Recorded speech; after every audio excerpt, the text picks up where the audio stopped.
Hi, everyone. We're gonna go ahead and get started with the closing plenary for the day.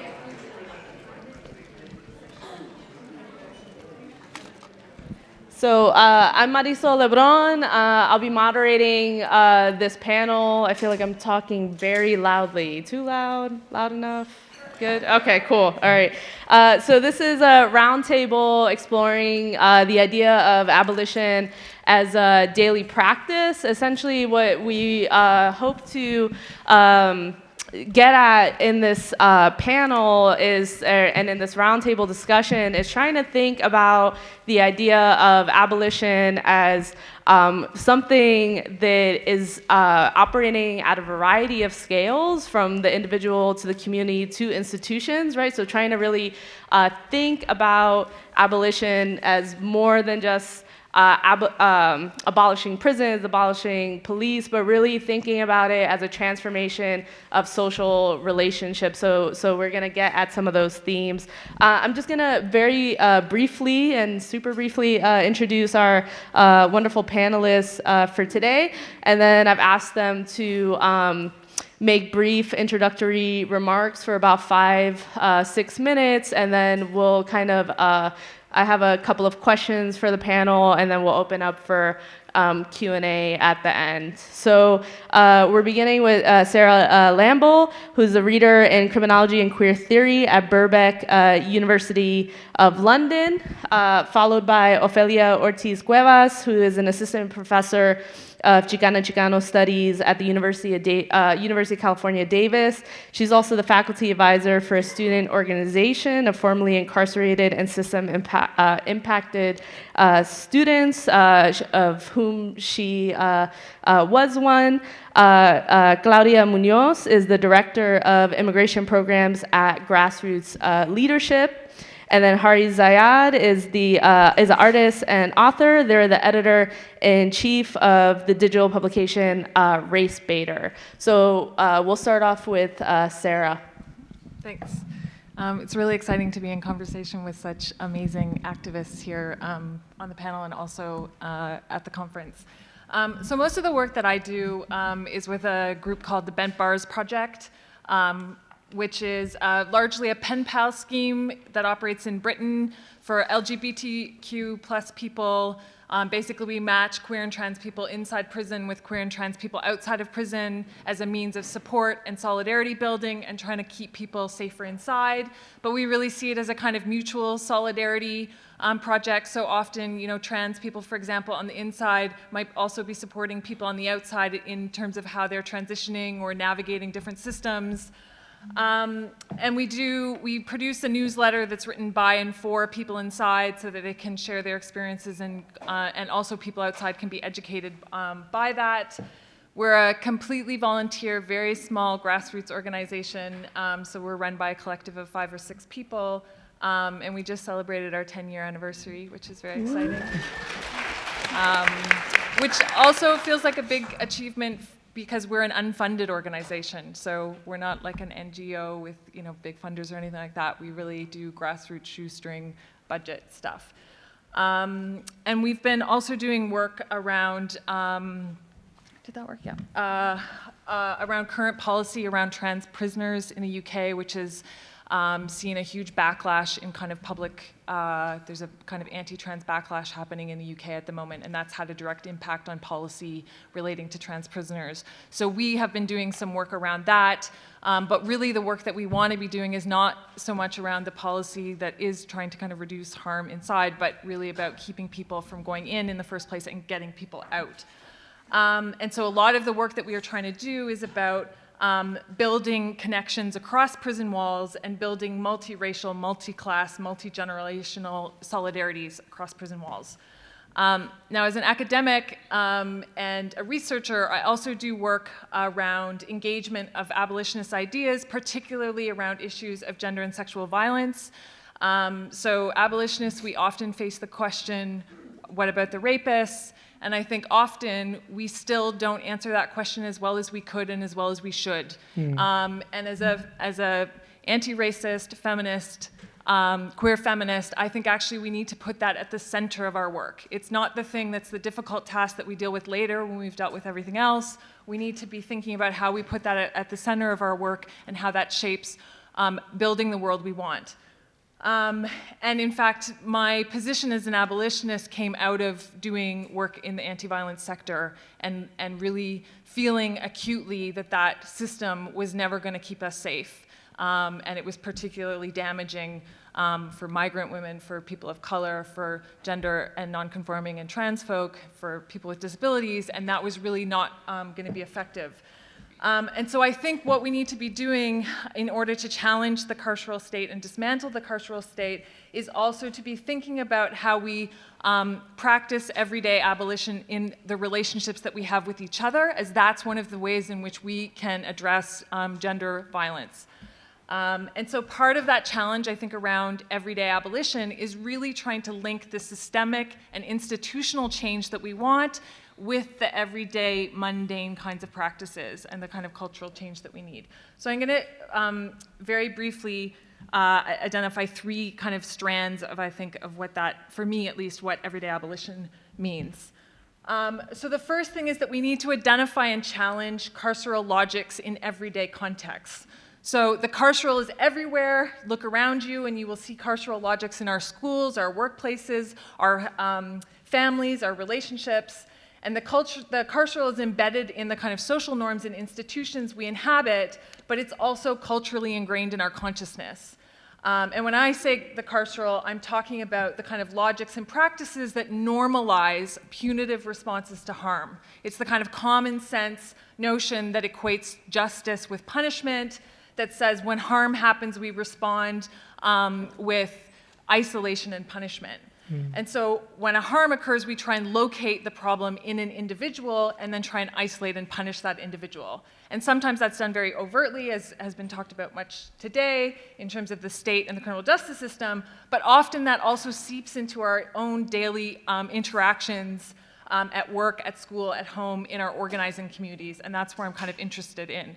So, there are obvious examples, like a kid misbehaves in school and they get kicked out of, the classroom. But also think about our relationships with our lovers. You have a quarrel, your lover says something that upsets you, and you kind of respond by giving them the cold shoulder, kind of in a kind of punitive way. A colleague does something that you don't like, and we publicly shame them in front of other coworkers. An activist organization that we're in coalition with uses language and strategies that we think are oppressive, so we just stop working with them.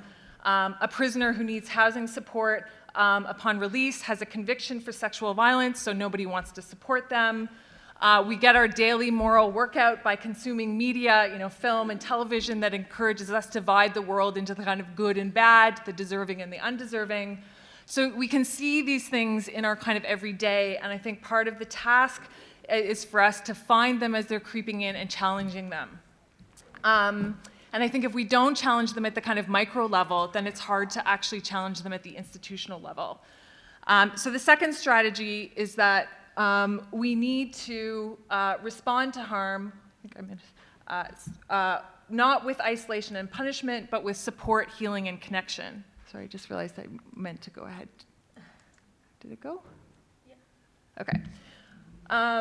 So we need to build infrastructure of support and care, both culturally, institutionally, and in our daily lives. And I think we're sometimes better at this, again, in theory than in practice, particularly when the harm occurs to someone that we really love, or when it's done by somebody we don't like. It can be much more easy to fall into kind of punitive logics, right? And so even when it does involve that really annoying person or that person that we don't like or we have a difficult, we need to kind of think about the ways in which, why did that harm happen, not individualize it, and think about the broader context of what support and need, or what needs are in place and how can we kind of address them. And the reality that we know is that hurt people often hurt other people. And so that hurt is coming from a context, it's not coming from nowhere. And sometimes people respond to trauma by lashing out, and we need to find better ways of responding to that. So part of that is a kind of third strand, which is that we need to, sorry, there's a long quote on here. We need to build our individual and collective capacity to foster everyday accountability and reparation. So again, moving away from individual responsibility and thinking about how we do this collectively, and how we kind of skill up ourselves. And so I've got a quote up here from Anne Rousseau, whose work I really recommend. She's got a book called Feminist Accountability that you might want to check out. But she basically says, you know, if we were taking accountability for harm as a daily practice, rather than solely something that we demand of others in egregious situations, then taking accountability would be less fraught with guilt, shame, defensiveness, punishment, and retaliation, right? So often we think about accountability from the other person. It's somebody else who needs to be accountable as opposed to us, and not just us individually, but us collectively. How, you know, when a harm occurs, it's a sign that there's a failure in our community, not just by an individual. So talking about what it means, you know, when I have hurt my friends or loved ones, I too have suffered and felt isolated. It helps immensely to have a space to talk with others, to gain understanding, and figure out how to make things right. There are few spaces to talk about the harms we've caused and the systems of oppression in which we've been complicit. Mostly it seems that when confronted, we try to prove that we're not responsible, to prove our innocence, or we try to blame others or claim that we are the real victims. And basically Rousseau's kind of talking about how we make it a practice of taking accountability and creating a sort of supportive space where we can talk about our actions and complicity, and that would go a long way in trying to build the kind of model of the world that we want. So there are lots of amazing, amazing projects that are doing this work. I'm sure there are many of you in the room who are involved in this. And so probably some of these resources will be known to many of you, but if you don't know them already, a resource that I would point you to is the transformharm.org website, which has a lot of fantastic resources about transformative justice, about kind of accountability processes, and so I will leave it there. Thank you.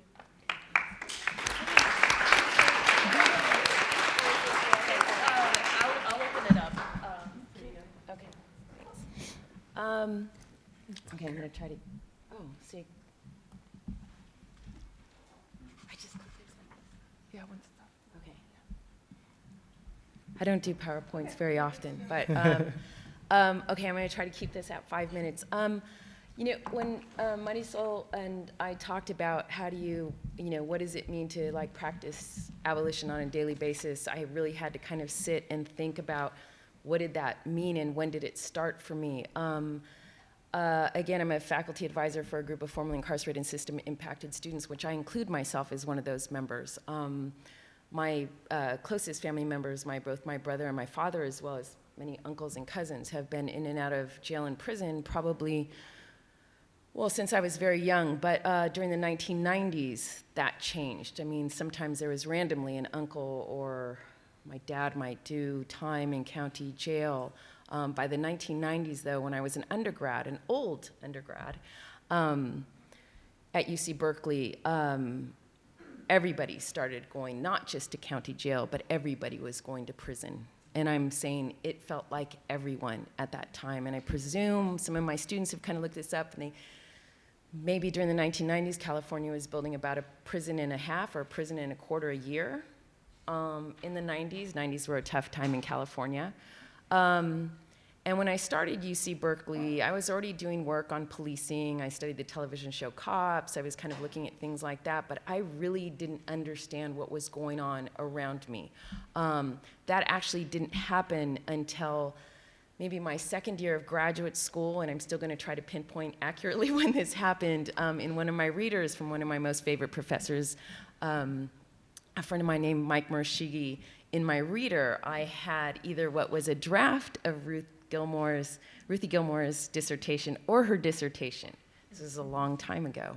And it changed everything. It articulated for me, and it gave rhyme and reason to what I think might have been my earliest abolitionist inclinations, which was, as a little girl, remembering even when the cops came to take my father out of the house because it was really kind of necessary at certain moments, like I wish it wasn't them. I wish they were gone. I wish so hard when I was younger that it would all just disappear and there was somewhere else for them to go. I can remember so clearly, you know, not thinking the police were my friends even though they were trying to help us out, right? So again, by the time I hit graduate school, there's more of a real political economic articulation of what I felt and what I didn't know then, what I come to know now, maybe my earliest abolitionist inclinations.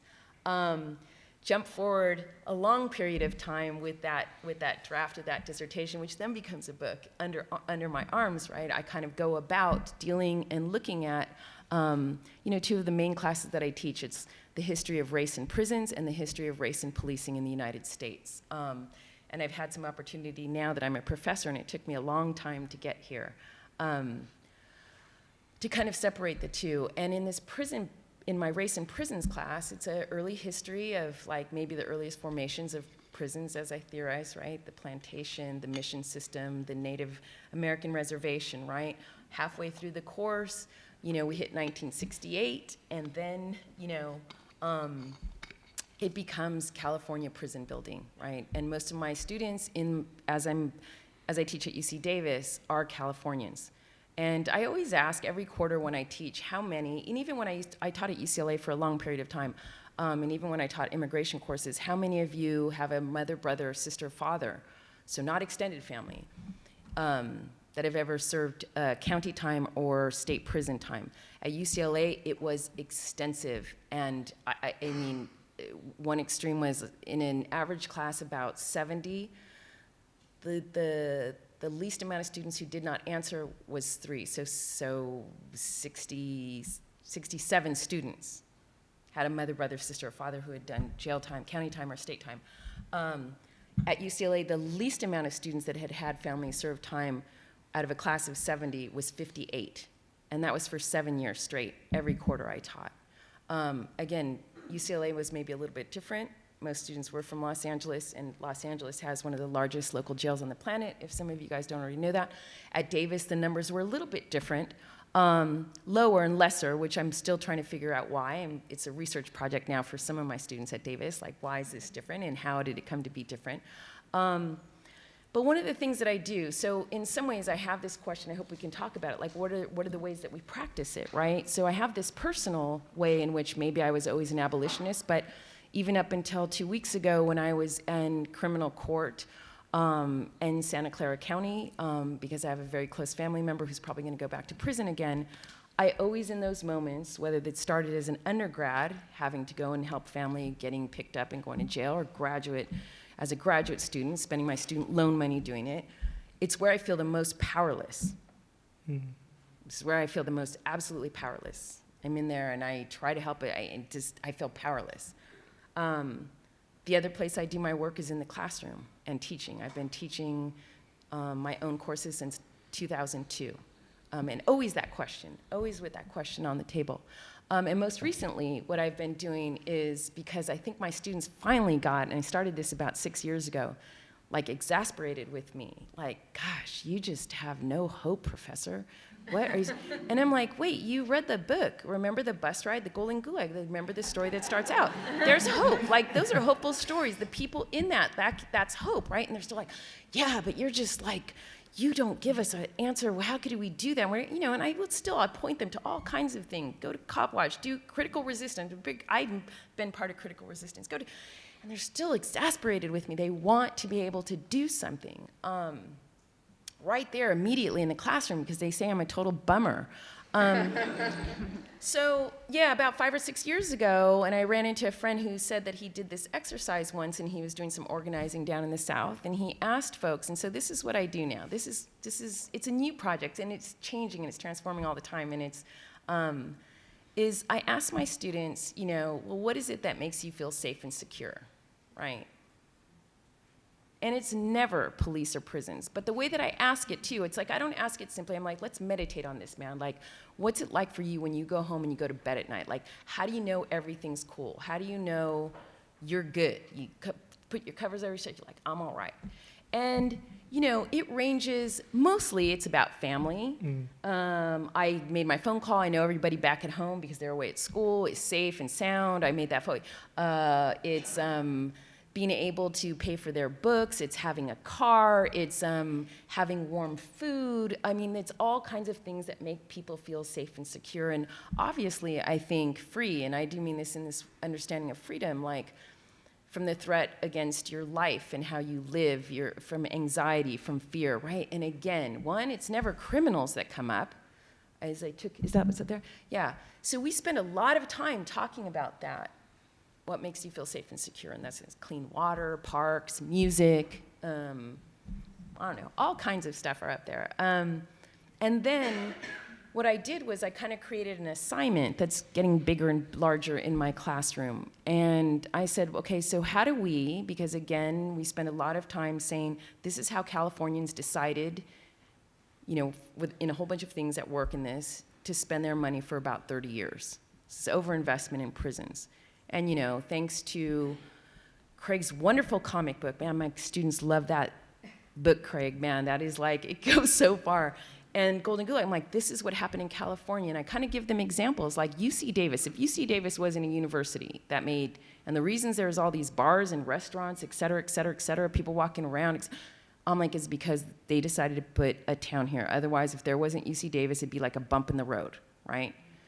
Along the same lines of a lot of, you know, why did you build a prison over here? And we start looking at that. So then I give this assignment, and then I'm going to wrap up. Can you oh, I click. What do I do? Just click? Yeah, just go for it. The side button. Yeah. There we go. Which one are you looking at? Oh, so then I started coming up with assignment. It's called the Reverse Prison Project. I didn't know what else to call it. Still that. I'm trying to find a cooler name than that. Or Get Your Money Back Project, which I call it Get Your Money Back, man. Get it. Let's get it. Let's get the money. I asked the students to identify a state prison, right? Not the county jails. We have different discussions about that. But by the end of class, last 4 or 5 weeks class, a state prison. Find out how much it cost to build at the time it was built, how much it cost to maintain per year, and how much it costs, which is part of the cost, I guess, to house an inmate, right? And we talk a lot about what it costs to house an inmate, right, in California, which ranges anywhere, and it's always changing a little bit. I'm just going to go to low estimate, $58,000 a year, up to $78,000 or $80,000. Some prisons it costs more. San Quentin, it's got death row. There's a bunch of stuff at work, and the numbers change. And I also tell them, I'm like, what if that money was spent to you? What if you got half that money? Here as a student, just free. Here you go, half, quarter of it. Right? And their heads start going like, wow, they're already spending the money in their head, right? Like if not only did they not have to take student loans out, they got, again, half, $30,000. Oh man, they're buying their family stuff, they're ready to go, all kinds of things. So the assignment is like, find out all that out, so part one is find that money, and then the second part is follow along with all these things that make you feel safe and secure and build me something. Build me something, even at that site, and this might be one of the limitations. Build me something there. Turn whatever one you picked, take all that money, and I mean down to the, I say this, although I'm no economist by any stretch of the imagination, down to the dollar. Spend that money. Build me something that gives you that sense of security that we talked about. And so I'm just going to go just show you really quickly. You know, they come up, and we have this whole, it's become quite big and elaborate now, and now they want to have an exhibition at UC Davis, and they want to take all these projects to the governor's, you know, doorsteps and go, here. And they build stuff. They build, one was like Pelican Bay becomes like an art and music academy. And as this shifts and changes, at first it was just a written report, and then they started drawing pictures and taking photographs and wanting to do videos. And the more that they wanted to change it, I'm like, good, go for it, man. Just bring it, like bring it all. And you know, they come up really with the most amazing kind of creative, is that it? Yeah. Oh, that is it. Can I go back? Yeah. Okay. Yeah, I think this is the one they turned Folsom into like a large, you know, very high-tech ponic gardening, growing facility, research center that had daycare. And I'm just going to end with this. So this is my most recent practice of abolition as an abolitionist, I think. I'm not sure where it's going to go. Any advice, or could you please throw it my way?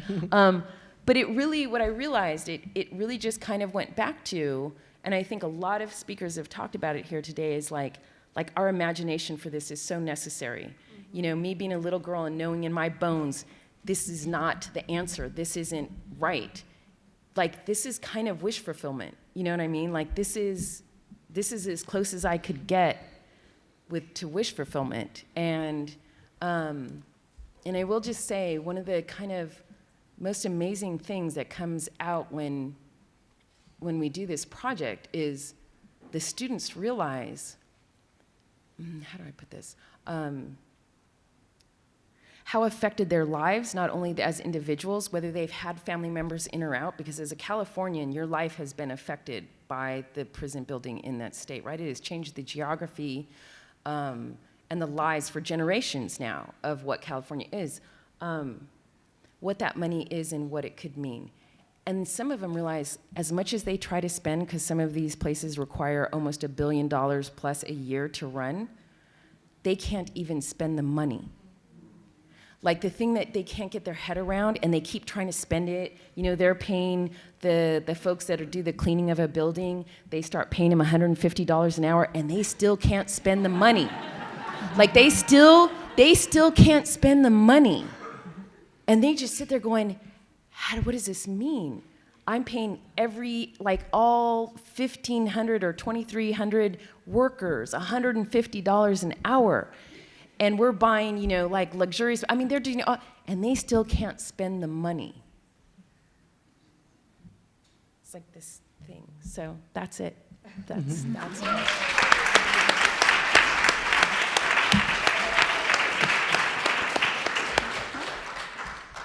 Hi, everyone.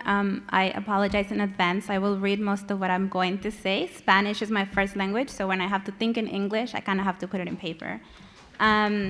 But thanks so much for being here. I want to start by confessing that when I was initially invited to this roundtable, I had a really hard time understanding how I was going to fit into this space. I think abolition is one of those things that's super rooted in historical context in this country, and the word itself has become one of these words that can feel so huge and overwhelming and inaccessible, I think, for people like myself. And so, but I am a loyal follower of Miriam Kaba, her gospel and her work and everything that she does. And she is really the person whom I wholeheartedly believe is giving people like me language and frameworks to really understand how relationship building and organizing can be, in fact, abolition in practice when it's done fiercely and with integrity, dignity, and intentionality.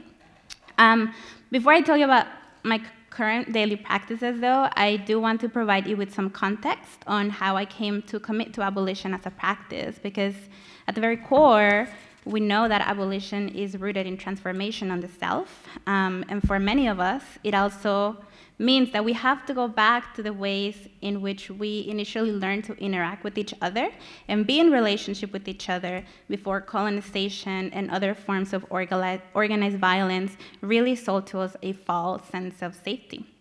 So I was born and raised in Monterrey, Mexico, and I actually lived there until I was 16 years old.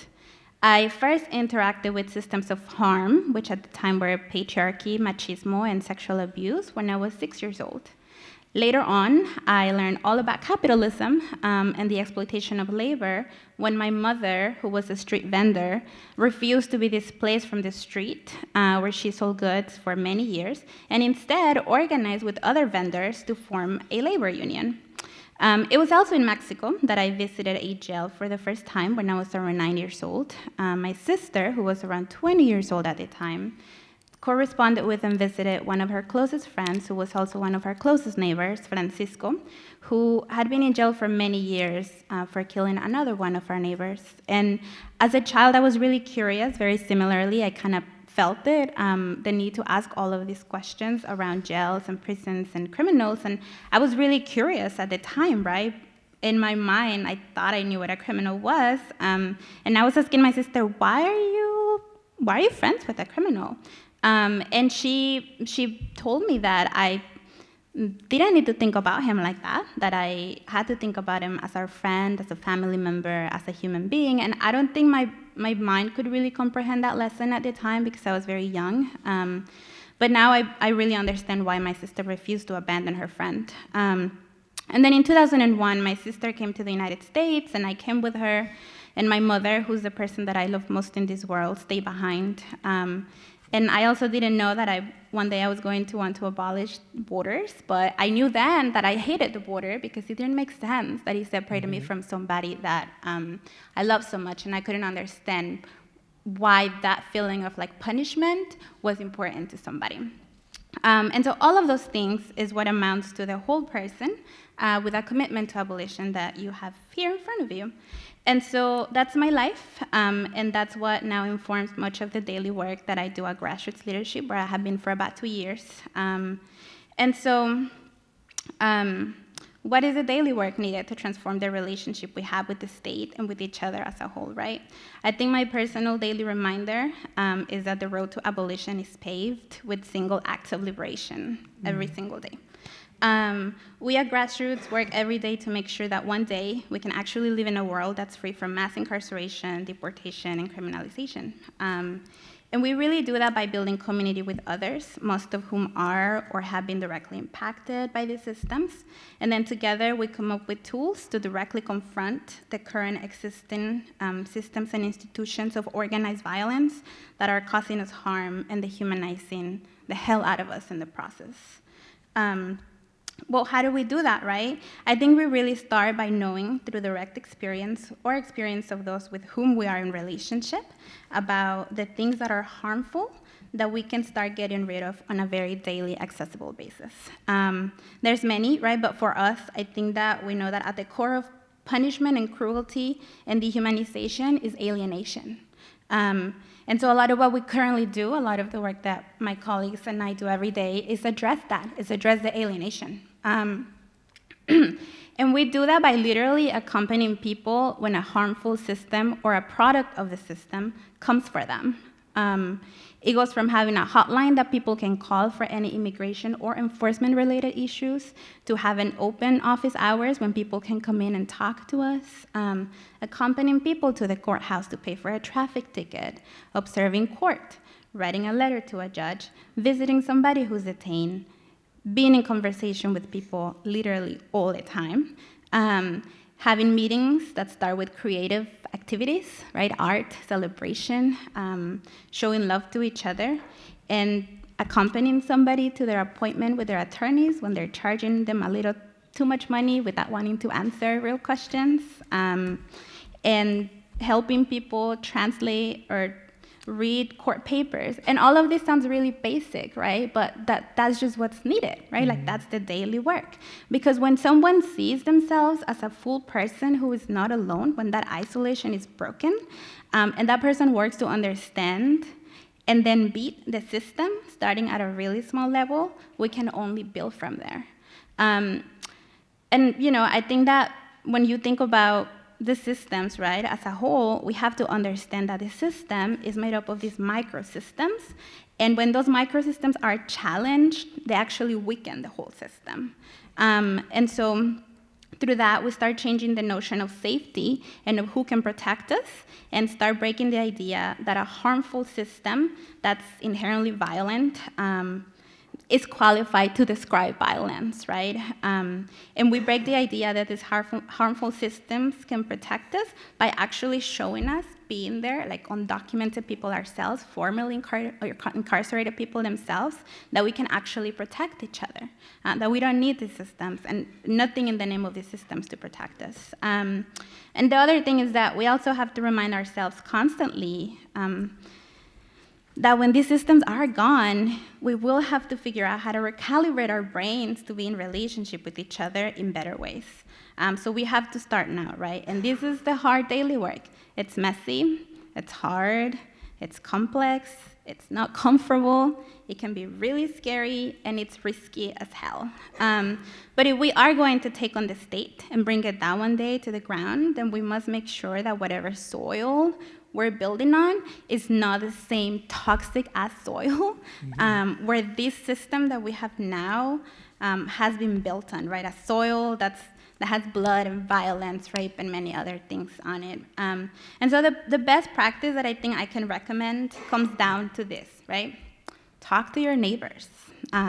Get to know them. It's only then that we will be able to take on alienation, dehumanization, punishment, and cruelty, which, again, I think Dr. Gilmore said that yesterday, that they're the core of all of these systems, and they're all the systems that we should abolish. And that's when we can also challenge the false sense of who provides collective safety to each other.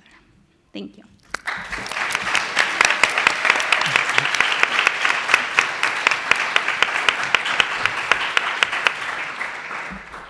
So I come to this I started off on this work, from being born Black under a carceral state is when I probably initially started off on this work.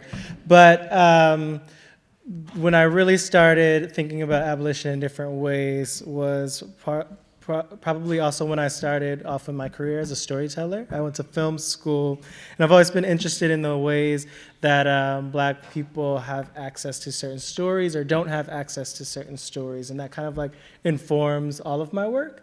I'll give an example. In 2015, I walk into my job and I see on the news that this Black man attacked these two white folks. They were a queer couple, in a Dallas barbecue in New York City. Some of you all might have heard of this story. His name was Beina El Amin, and the story that this became was that this was this disgusting hate crime. Beina had hit these men with a chair from the Dallas barbecue restaurant, and that was immediately from the back. What it became, there was vigils and protests, et cetera, et cetera. Anyone who actually lived in New York or know this area knows that there was something off, right? This is a restaurant that the girls go there. Like if you're a person, especially a queer person of color, this is usually where you will be. And so immediately I knew that this probably wasn't the whole story. And as I start doing research into it, I discover that Beina himself actually was queer.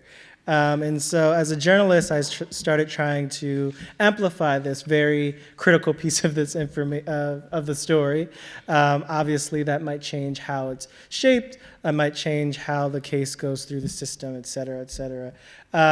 Get no traction at all. I'm trying to get council members to retract their stories, trying to reach out to the initial men who ended up admitting that they were the ones who attacked Beina first by throwing some alcohol on him. None of this mattered. Fast forward a couple years, and Beina's convicted and sentenced to 9 years in prison. Not for a hate crime, even though that was the story, but just this was the narrative that was built around it. And so I give this story to kind of underline, like, this is where my thinking comes from. Like, what do Black folks have access to? What kind of stories around innocence do we have access to, and why? And that obviously led me deeper down the rabbit hole of abolition, and where I'm questioning all ideas around innocence, which is why I'm here now, and hopefully can get into how that translates into like daily practice as well.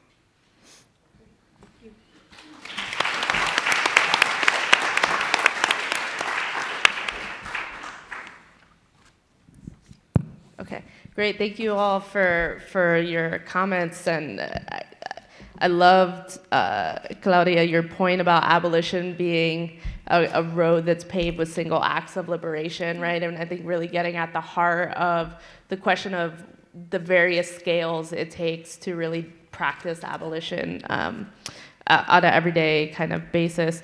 So I'm going to ask kind of one question which I think came up in a few of your kind of comments, which is really about, and you said it towards the end of your comments, right, is how messy and difficult this work is, right? And like, what does it really mean to practice abolition on a daily basis, right? What is so difficult? And I think, Sarah, you also got into this in your comments, right, where this is about like interpersonal kind of relationships, like including things as seemingly intimate as how you quarrel with your partner, right? And so I was curious if you all could kind of elaborate a little bit more about how do we kind of avoid romanticizing the difficulties of what it takes to do this work, right? And how we can think about how it's literally reshaping all of these various kind of even very intimate and very personal kind of relationships and seeing them as political, right? And kind of going from there. So if you could all kind of share some thoughts, or if you want to share some difficulties that you've encountered in your work in terms of how kind of messy and difficult and challenging this work can be. Yeah, sure. Yeah, and I will probably be quoting Miriam Cava a lot, so you can just tell her that. But I think you know, one of the things that she says, right, is that there's no blueprint for how to do this, and really we have to be willing to go into the mess.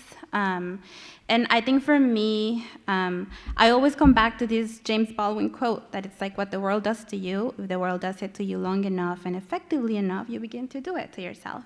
And I think, you know, it's one of those things where you have to be willing to be in constant conflict with the world, and just take care of yourself along the way.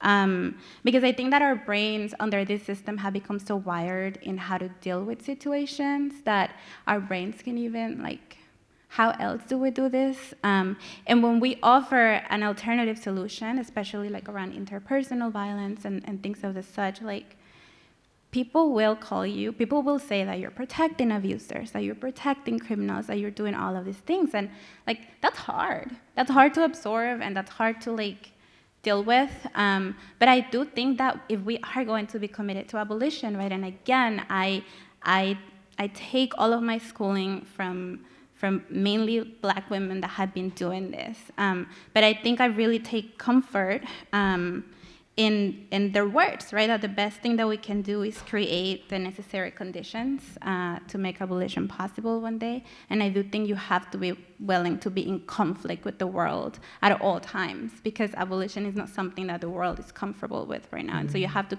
kind of put yourself in the middle of that conflict and like take it on, whatever that means for you. And I will say, I think some of us are better positioned, even like in the layers of like privilege that some of us have, to take on that conflict, right? So I also take that very, very seriously, that even though I am an undocumented person, like I am better positioned than many other people to take on that conflict, and so I do it because of that.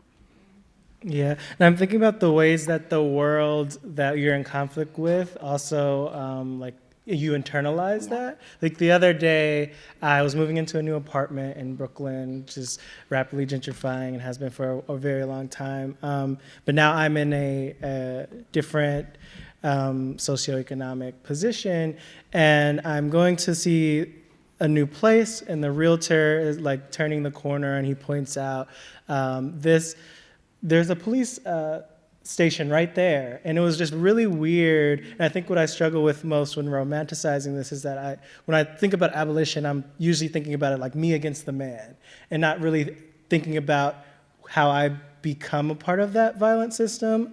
But particularly as like I move more into the middle class, which I didn't grow up middle class, but kind of rooted in that now, how I'm bringing certain violences into my spaces, when it would be much easier for me to talk about how other people are bringing those violences into those spaces.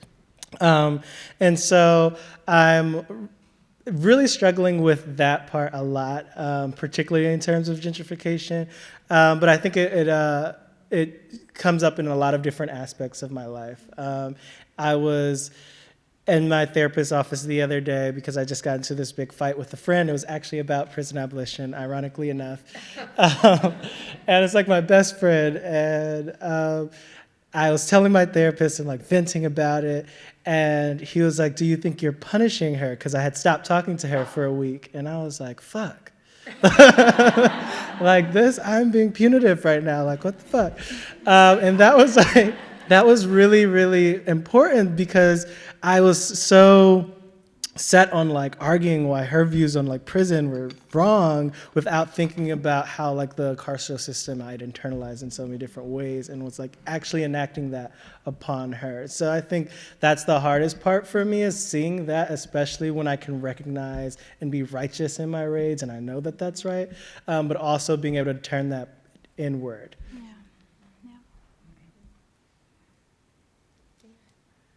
I think for me, one of the things that I really struggle with is I have this like a lot of optimism and hope in kind of these models of transformative justice that people are trying and experimenting with and building, and I think the principles of them are really great, and yet anyone in the room who has tried to engage with these will know that they're extremely messy and very fraught, and sometimes they end very badly. And so it's like trying to navigate this, on the one hand, not over-romanticizing them, but also not giving up on them too quickly when they're not perfect, and also trying to be generous with each other, because in my experience of these things, they are really messy and people act badly, and that's, again, to be expected because people are dealing with trauma and all sorts of harm, and you know, I think that's one of the other problems with the kind of, we want to hold up survivors as always, you know, perfect survivors, and sometimes survivors don't act well either, and we need to support people around that, as opposed to kind of, this hasn't been perfect, or this hasn't worked out, and we really need to skill ourselves up and practice and learn from our mistakes. But I think it's a tension that I find kind of, when it's the people who are like, no, we just have to stick with the current system, I'm like, go transformative justice. And then the people who are like, I never want to do transformative justice again, it was a mess and it was horrible in my community, I'm like, give it another try. Right. So it's, you know, it's trying to navigate that and be honest about it so that we can learn from each other and build, because it's, I think sometimes we have too high of expectations. Like, we're up against this, if you have a systemic analysis, it's a huge system we're up against, and we're trying to do little by little work, you know, these like tiny acts of liberation. And it's going to take a lot to kind of take it down, and we need to be patient and kind of do the best that we can.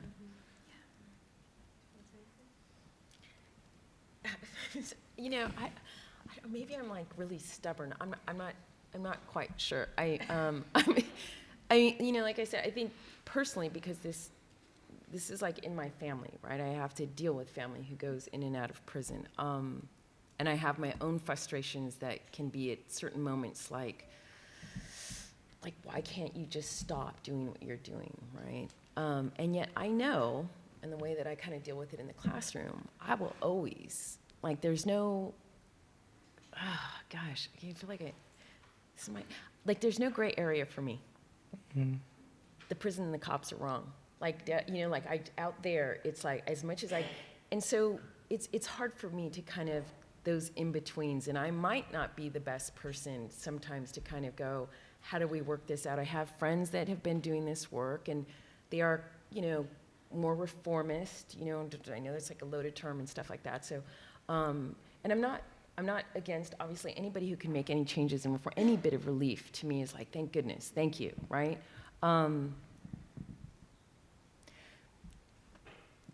But I don't find it difficult. I think I am. I'm just stubborn. I stand still. I'm like, right here. It's this right here. No, it's it. Like, they got to be gone. There is no. I'll just stay here and I'll wait. I'll give you a thumbs up all the time. But I gotta stay right here. I'm like, I'm not. There is no. And my interpersonal ones, I feel like it's more having to do maybe because I have immediate family in the carceral system. I've never thought about my own personal relationships in that way, but yeah, that was a really hard, maybe I'm too stubborn. I'm not really sure.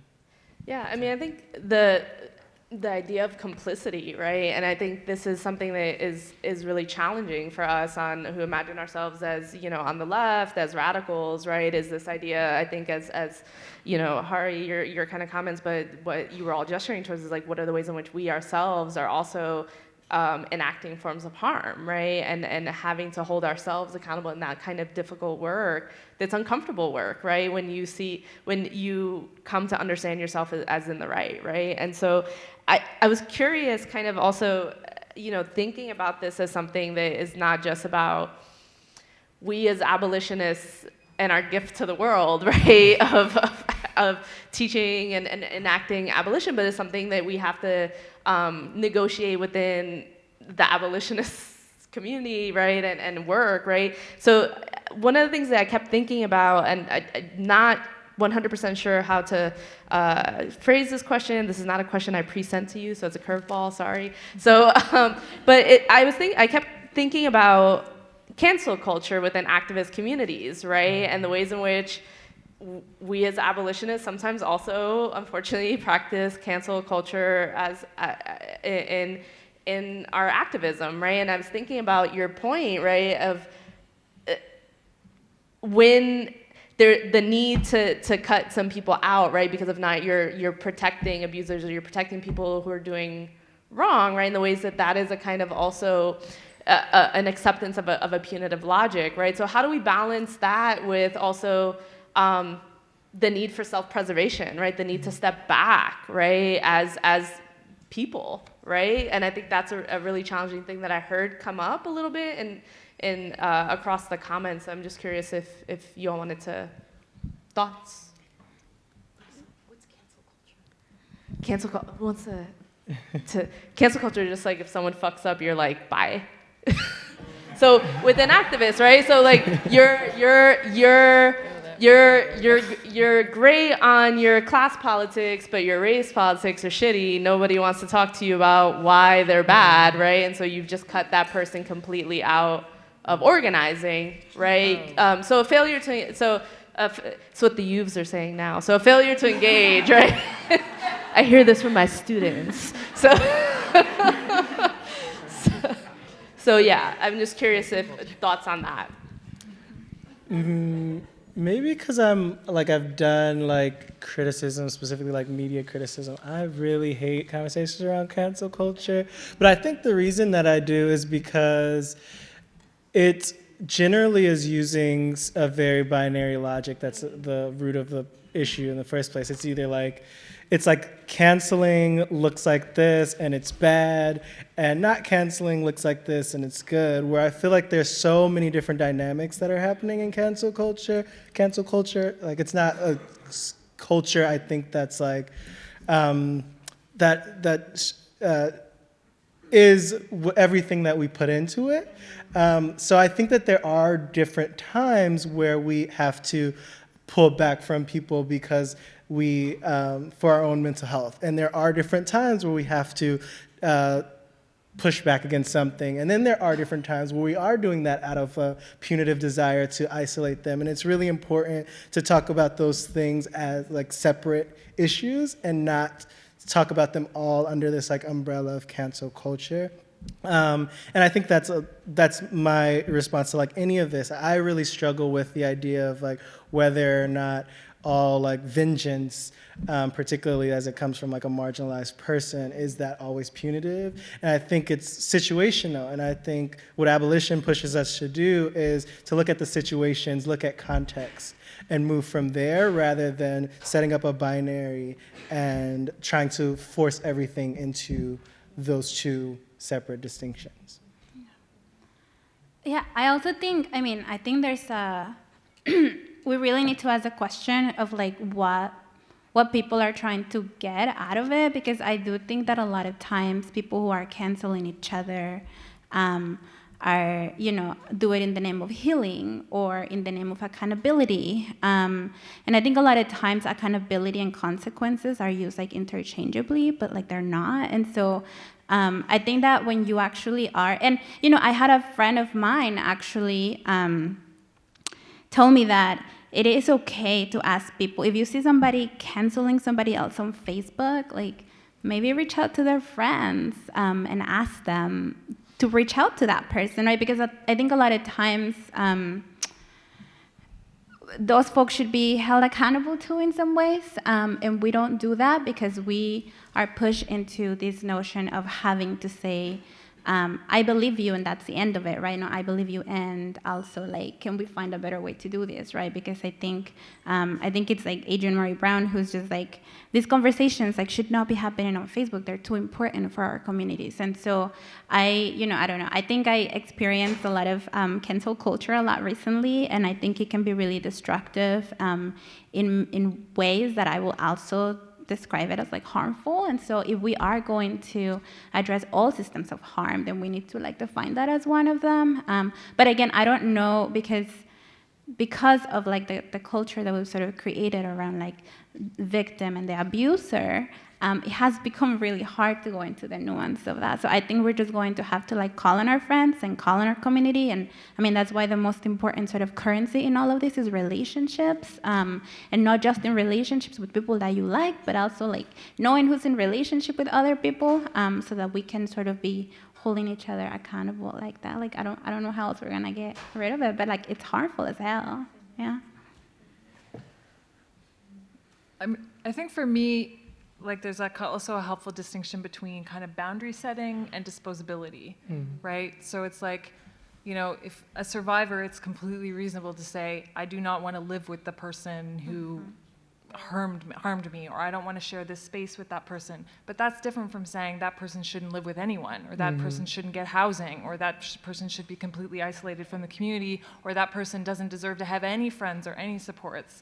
Right. So to me, it's about trying to think about when something is about setting boundaries that are about enabling people to heal, and when it's about making sure, you know, when it is about this kind of, we will abandon, dispose, neglect, and say that that person doesn't get any support. And it's, you know, really what everybody needs. If we want people who have harmed to change, we also need to provide them with support, and that's, you know, that requires something. So it's also, I think, the people stepping up around that person to do that support, because I also don't think it's fair to ask survivors to do that work. I think, can I add one more thing? I think that the other thing that, yes, completely agree, and I do think that the boundary that can be easily crossed between a consequence can really go into punishment, right? And I think it's like, again, there should be consequences for people who commit harm, but when it crosses the line into punishment, like we're doing the same thing that the carceral system is doing to us, right? So like if you are banning somebody from like being able to have a place to live or like get a job or all of these things, then like that sounds like punishment to me, right? And I feel like we should not consign to that. Okay, so I want to make sure that we have enough time for Q&A. So are there mics back there? Yes. Okay. So any questions for the panelists?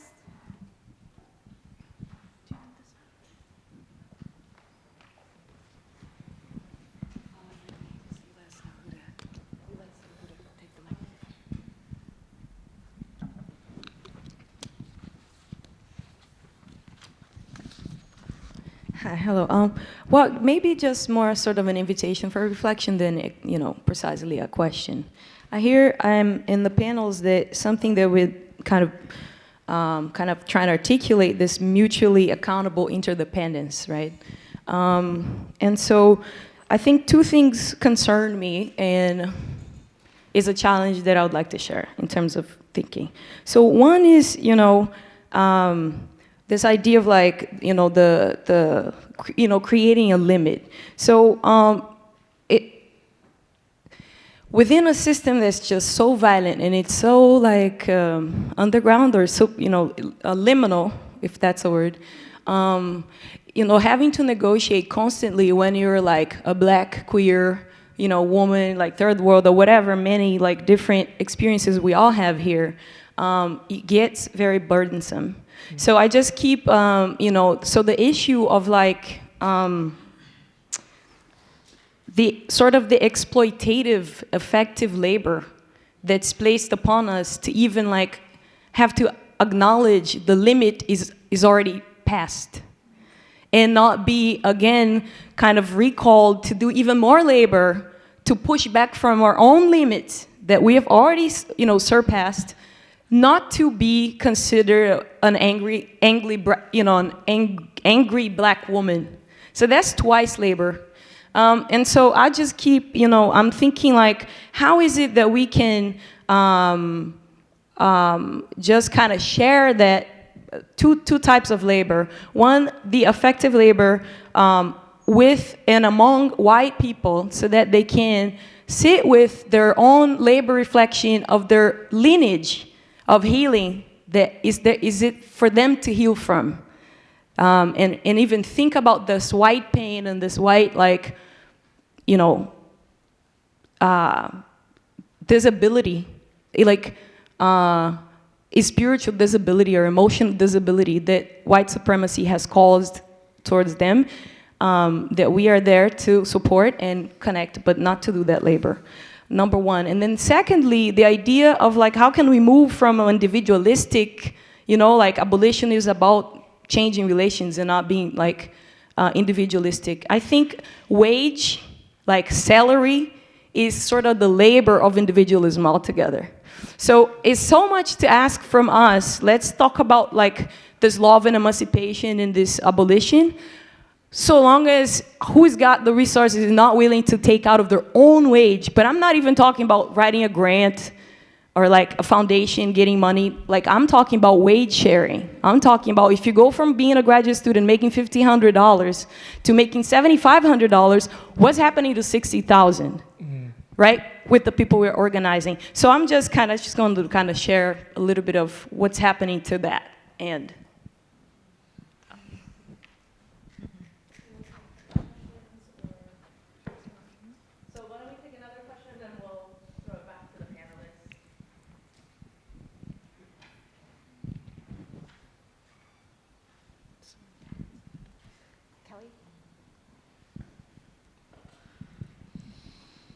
I'm not even entirely sure how to put this, but I'm thinking about Ruthie's call or description yesterday about popular fronts.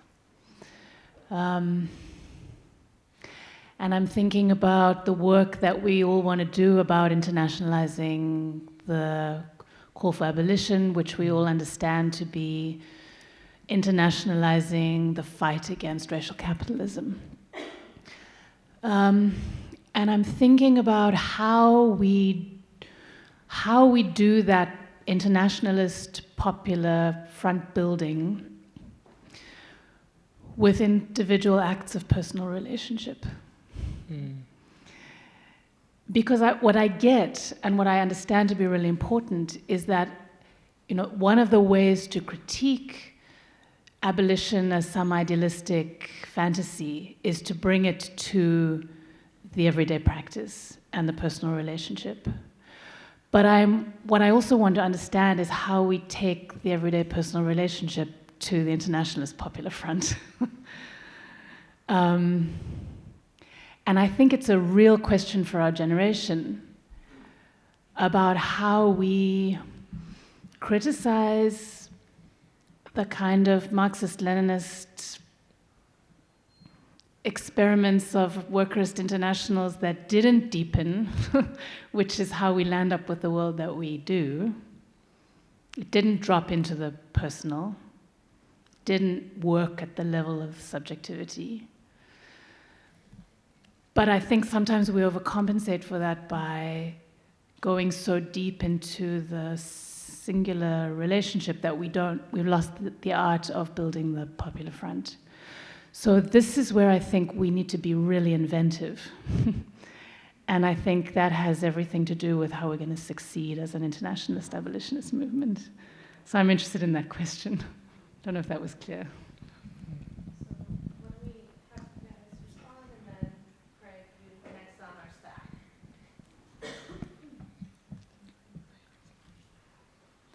Well, I mean, I think to the second question, I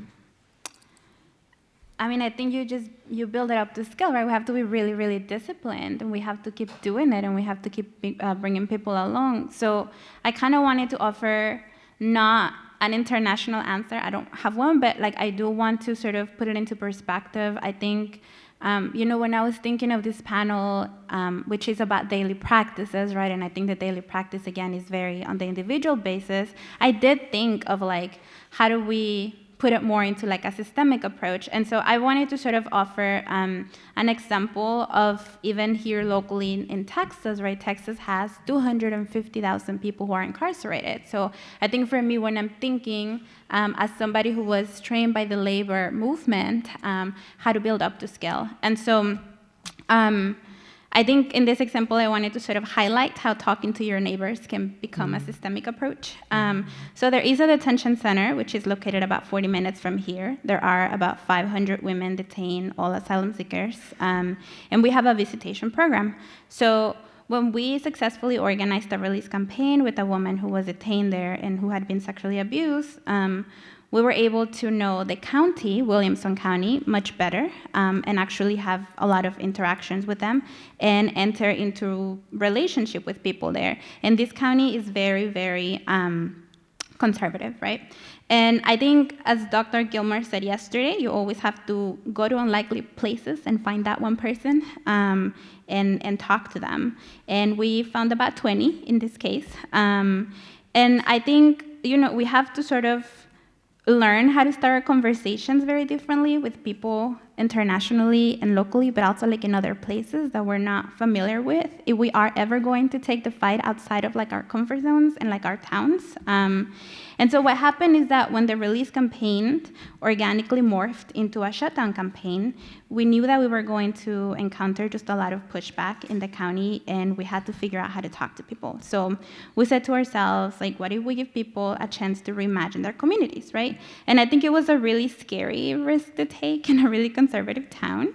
But we also kind of knew we had to do it. And so we decided to do a survey with the local community. And one of the questions that we asked was, if you could repurpose the building, what would you have instead of the detention center? When we asked the question in that way, people said a local jail.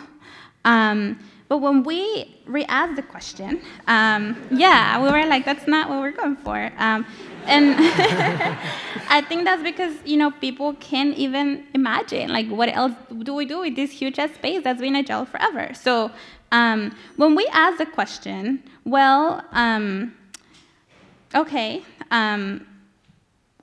if we told you, again, it goes back to like the student project, like what do you need in your community that you don't have and you haven't had, like that you felt the need to have?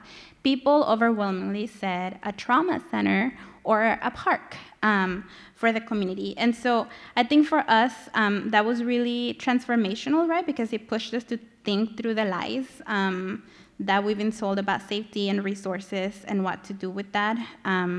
To perpetuate the systems of violence. And I really do think that, we start with the conversations and we start with the individual transformation, but like, this is when like power analysis and your targets and all of that come through, that we just kind of have to build it up to scale, right? For us to be able to do that, to do this work in this conservative county, we had to enter into the relationship with the people who live there for over a year. Like, we literally had to stay committed and be like, okay, like we've done this stuff in Austin to an extent, we're gonna take it outside into the metropolitan areas, right? And after we do that and we figure it out, we're gonna take it to the whole state in like 3 or 4 years. So I don't know if that sort of answers your question, but like I really don't see any other way than to stay committed to the fight and like do it every day, build a muscle and get really effing good at it if we're ever going to like take it outside of the spaces that we currently have. And we have these wonderful examples, right, that Dr. Gilmore told us about yesterday in California and many other places where people have been committed for like many years. Just do it. Just no matter what you have, what you don't have, just go at it and just keep doing it and doing it and doing it. And I do think that we are so far along from where we were many years ago in the plight for abolition. So in answer to the international question, I think that's a really hard one again, because it's about this kind of tension between trying to keep your perspective on the international and doing the work at the kind of local and community level. But I think one of the things that I find is really helpful is just learning from each other's struggles and not necessarily assuming that we can transpose them from one place to another, but getting inspiration. So, I'm based in London and we're having a lot of conversations about the amazing reparation work happening in Chicago. And like, those examples are really being helpful in terms of bereaved families that are organizing around deaths in custody as like who've been trying to get justice through kind of police accountability and it's gone nowhere. And so I think if we have, create better channels for kind of sharing our, victories and sharing our organizing experience, also our unsuccessful organizing experiences so that we can learn from them, I think there's scope to kind of build that kind of international. And I wanted to come back to the question about the labor issue, because I think that's so important, both the kind of affective labor, and I think it's an issue that keeps coming up around transformative justice and who is doing that work. And I guess this is where I want to bring in, which might be an uncomfortable or an unpopular position, but I think we also need to have the conversation about, in this world that we're trying to build, what role do we want the state to have? So there are certain things that I think we don't want the state to do, but again, in the UK, I'm really happy that the National Health Service exists, and I want to fight for the state to provide free healthcare to everyone. I want to fight for free education for everyone. I want to fight for childcare for everyone. I want those resources to move from the kind of carceral into these other kind of services, in part because I don't think our communities necessarily have the capacity to provide those services, and they should be well paid, well remunerated, and properly, funded. So I think part of the questions that we need to be asking ourselves is, what do we want the state to do, and in what ways, and what does that look like? And that's part of the conversation I think we need to have. I was going to say something similar to Sarah. I mean, as a storyteller, I think my only role, and sometimes I'm like, is this actually doing anything at all? But the only role of a storyteller is to amplify and model, at least as someone who writes memoir, is to be able to model something that is particular to your situation, but that can also be taken in other situations. And so that's what I try to do in my work. But also to Claudia's point, I think the kinds of work that you do interpersonally, especially because for me, it's not just with my family, it's also within my community. It's always something that I see reverberating beyond just the interpersonal relationships that I have currently at the time, providing cop watching for the neighborhood, right? That's rooted in the interpersonal work that I've done, but it's also something that's communal, or getting to know your neighbors so that there is, they know that if there's something that happens, if there's a crisis, that you're there, and setting up those plans with them, which is something that I'm actively working on in the new place.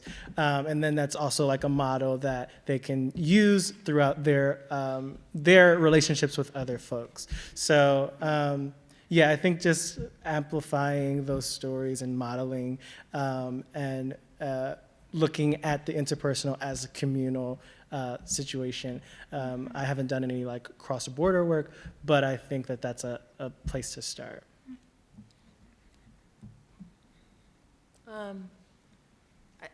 Okay, just real quick, I'll try to think what so this project that I did, there's the get your money back, right? So the next thing is, well, how do you get it, right? This was the wish and this was the thing, and just some things that I'm starting to have, well, how do we do this, right? And I think that, again, with all these other kind of questions on the table about the state, right? I talk a lot in this classroom now about money and about value, so I can kind of take them to this idea of what does it mean to be anti-capitalist? How is the dismantlement of capitalism going to lend itself to these things, right? We start having, I've never thought I'd be sitting talking to my class about money, but that's what we talk about in this class. And I don't how do you get it? I'm always general strike. That's my immediate answer to the kids, right? General strike. These steps in between certain things I think are extremely difficult. Mm-hmm. And I wish that I had the answer, and they do start feeling so entangled, that it's how do we get to just something basic and simple? Or is it terrible to say maybe it could just be basic and simple? I'm not sure. Anyways, and then I'm waiting to hear what I'm totally curious about what Craig's question is. I've got a question, I guess, about the limits of the critique of cancel culture. And it's based in part, Hari, on something you said. I loved your phrase about the punitive desire to isolate, mm-hmm. and how we need individually and collectively to be aware of that in ourselves and to work to overcome it. But I wonder if I could juxtapose that, which I think is fantastic, against what I see as a strategic need to isolate our enemies. Mm-hmm. We're not going to hold our enemies accountable.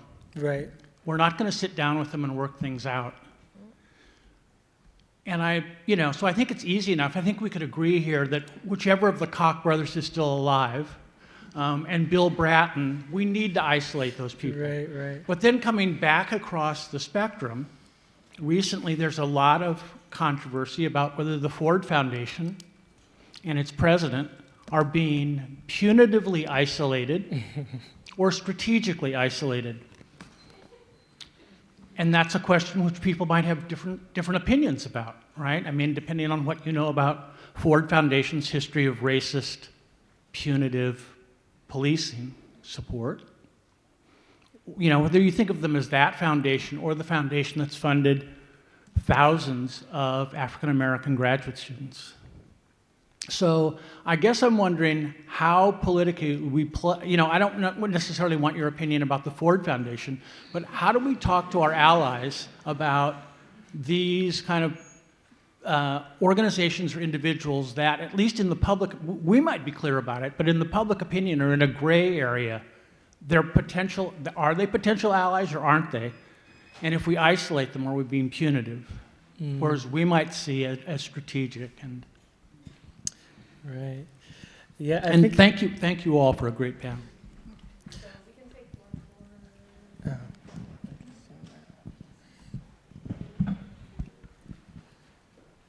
Hi, yeah, thank you for the panel. I want to be quick because I know we don't have a lot of time, but I have a follow-up to that, and it's just kind of been eating at me.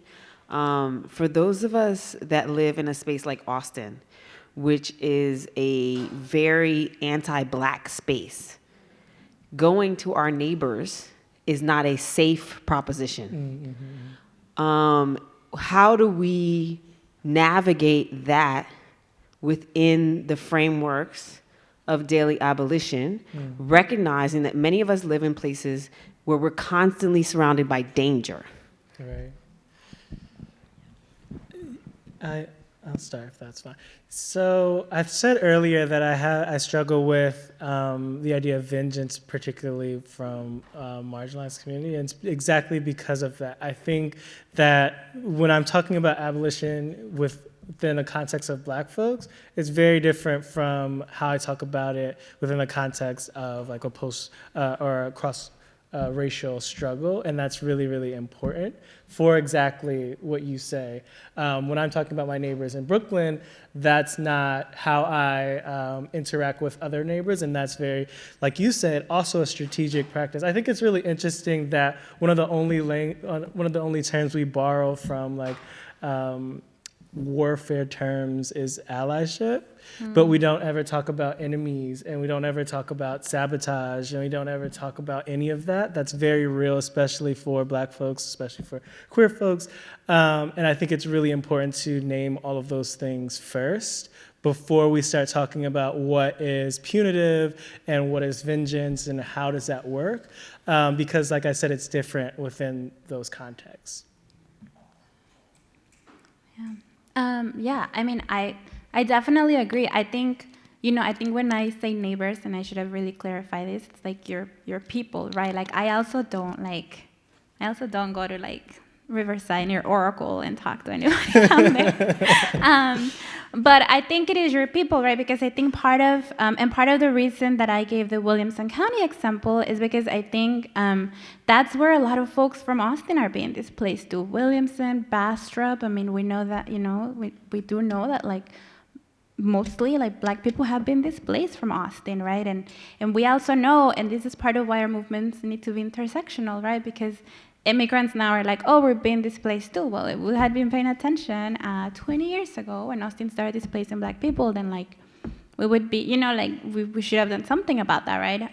But yeah, I think definitely like when I say talking to your neighbors, I mean like find your folks, right? Like the folks that are actually going to be in relationship with you and be willing to be in relationship with you, not the people that are just coming to displease you and not wanting to be your neighbor. And I think the other question, I mean, I feel like if we're saying that we ourselves are systems, like are we not to treat certain folks like the systems that they are? I mean, when I see, and this is why I think that it's really important that we like actually kind of redefine what harm is, because like there are many organizations and nonprofits and the such that are very harmful to our communities. And I feel like when I encounter individuals, and living in a place like Austin, like that is hard as hell, right? Because Austin is like progressive, and I'm supposed to treat everybody as my friend. People who are like in politics, and they're like, but we're your friends, you know, we have liberal politics. And I'm like, you're not friend of mine. You're acting like a harmful ass system. You have the money of the system. You have the networks of a system. So guess what? I'm gonna treat you as a system, right? So I feel like sometimes that's very nuanced and it is complicated, but like it is really important to address those folks as like what they are, with the resources that they have, with like the network that they have, and like also search ways to transform that. I don't know. It's a really definitely complicated question around that for me.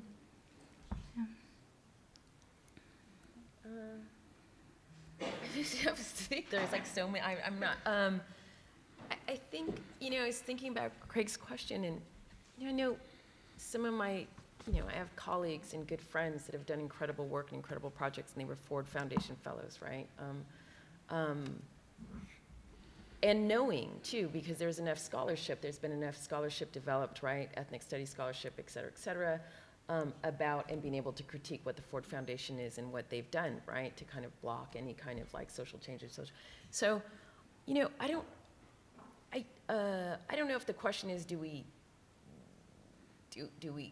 keep going to a place like that for money or not? I mean, all I can think of is, it's like the money is available to create certain spaces and certain projects. Like we take what we can, right? We grab what we can, we subvert it as much as we can. And it makes a difference. I think some of it has made a difference. Some of the projects, some of the things that have gotten, you know, I think of my own work right now in the UC system, and how to make that work with a very, as an abolitionist, right, which I don't in certain space, like I'm trying to get this project to work at UC Davis, and I don't declare myself necessarily an abolitionist when I step in there, right?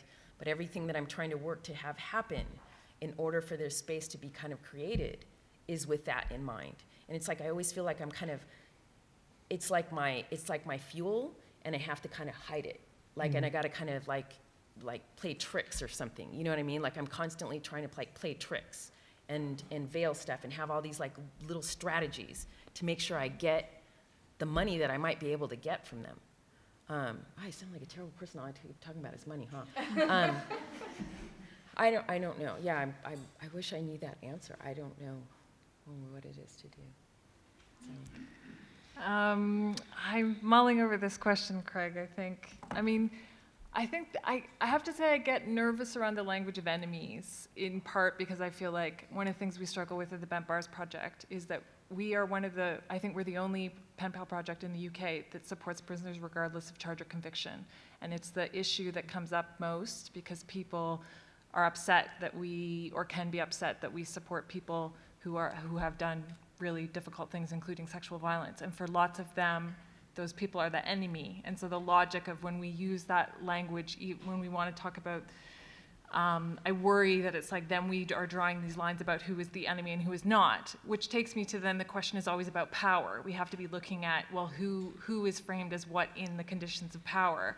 And when I think about that, then that still makes me want to take to the question of it's the institutions that we are trying to, like if anyone is our enemies, it's institutions, and I worry when we personify them as individuals, then we're also not actually getting at the institution itself.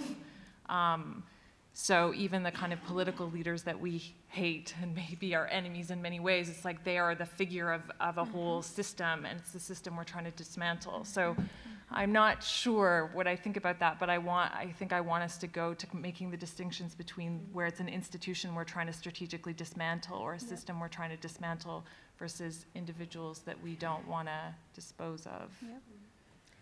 Yep. Can I say something? Yeah. So, because I think that's like, can folks hear me if I don't use the mic? Is it okay? Use the mic? Okay. So, sorry, I'm like all in your face with this mic, my bad. But I think it's a really interesting question, and it's one that I think about also as someone who identifies as an abolitionist, but also identifies as someone who practices BDS, right? And so like the boycott, divestment, and sanctions movement. And so that line, right, about like how do you differentiate between the institution or the structure, right, versus the individual, because that's always the critique of folks who are against the occupation, right, is that, oh, you're penalizing individual Israelis, right, in practicing BDS, and you're being punitive towards Israelis and stuff like that, or whatever kind of, if we think about boycott more generally, right, that you're penalizing folks who are associated with that institution, so like workers, for instance, if it's a labor boycott, right? And I think that question of like, how do we think about the institution, or how do we think about settler colonialism, or these larger structures, right, that are exactly what we're trying to dismantle, versus like the folks who are caught up in those structures. Like, I agree with you, I don't necessarily consider William Bratton my ally, right, and I don't think that he can be an ally. I don't know that he's someone that, you know, you can call in, right? And so, but I do think that tells us something also about how individuals are called upon and perform like institutionality, right? And I think that's also a really crucial distinction to make, right? When like, if you understand, present, and act as the representative of not only the NYPD, but literally broken windows policing, and it's traveling throughout the world, right? You then become that harmful institution, right? And so then I do think there is a limit to the ways in which you can be brought into the fold, right? Because what are the ways, if you bring that person into the fold and then you're engaging in collaboration with that institution, or you're whitewashing or whatever that kind of institution, right? And so I think that like it becomes really thorny, right? Because then it becomes like, how do you how do you measure that? How do you gauge when a person becomes this kind of representative of an institution, right? And when that becomes a strategic necessity in order to distance yourself from that person, right? In order to keep doing the work, right? And so I don't know if you have thoughts, but we can. But I think that's yeah. Yeah. I mean, yes, we all have a list, but. I just wanted to say to Sarah, you know what? This is an exercise that I feel like in my class with the violent stuff, right? It's always really. Huh? Can you hear? Hello? That better? Okay. The violence thing, very sticky, and it's just like this big umbrella term, right? I also do this exercise. I do exercise like this, like kind of thinking through, like what does it really mean when you say certain words? And like to differentiate the difference between like violence and brutality, I think is, we spend a lot of time talking about the differences between violence and brutality, right? Like, there are acts of violence, and sometimes violence, and this is not me, this is this is Jean Genet essay. You know, that brutality is exactly what you guys are saying. It's like institutionalized, right? Like housing projects are violent, but even violence could be considered something like childbirth, right? Like there's a different way in which violence exists in the world, and we tend to use that in all kinds of different arenas, right? In policy arenas, and without really kind of teasing through and articulating what might be those differences between what is brutalization and brutality, which I also think is more institutionalized, and then violence, that is something that just happens in the world, right? I'm not saying that there aren't all kinds of things that are not preventable, right? Like when we talk about things like criminal acts that are harmful, right? But to be really careful about those words, I have found in my class has been pretty helpful, and attaching those historically to different things. So we're out of time. We're over time, actually. So please join me in thanking our panelists.